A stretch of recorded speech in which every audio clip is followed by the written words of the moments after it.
Алексей Навални жертва себе си.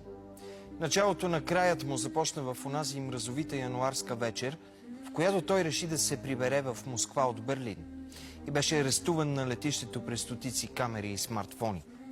След възкръсването си от смъртта през 2021, отровен с новичок, може би Навални идеалистично е вярвал, че руското общество ще го подкрепи и няма да позволи саморазправата, която последва. А може би просто е решил да пожертва себе си. Обикновено героите приключват живота си в самота, но не трябва да забравяме, че те не се превръщат в герои веднага, а трябва да мине време. Понякога години или десетилетия, за да осъзнаем какво всъщност се е случило. Смъртта на Навални е поредният знак към света, че всеки враг на Кремъл може да бъде ликвидиран. Навсякъде и